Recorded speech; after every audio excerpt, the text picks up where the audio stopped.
Well, hey, I'm thinking about Psalm 28, verse 1 today that says this: To you, Lord, I call. You are my rock.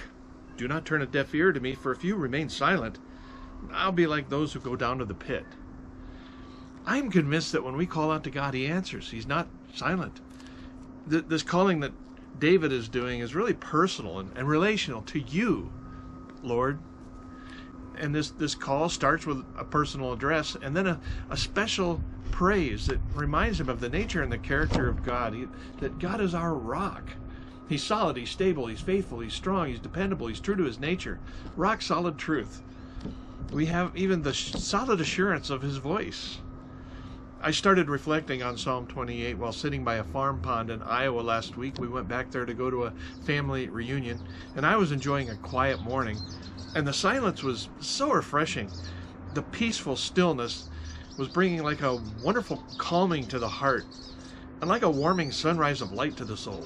But that silence that I was enjoying was not absent of sound.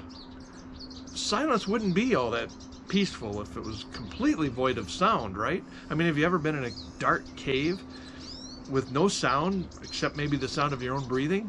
I mean, as intriguing as that experience could be for a few moments, that kind of silence, for it to last very long, would really be the pits. Sitting by that pond was not absent of sound.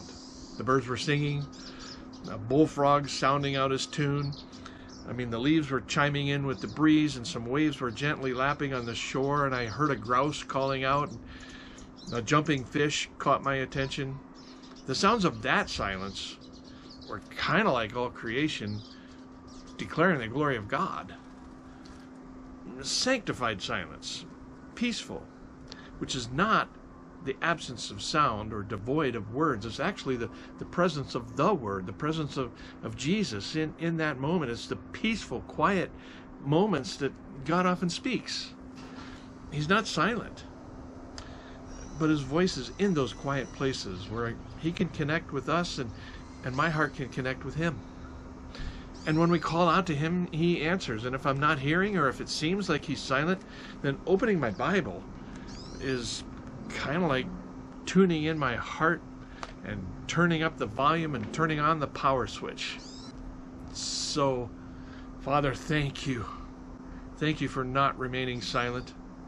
Thank you for the truth of things expressed like in Psalm 28, verse 7, that says this: The Lord is my strength and my shield. My heart trusts in Him and He helps me. My heart leaps for joy, and with my song I praise Him. Even in the silence, especially in those silent moments of the soul. I hope that encourages you today.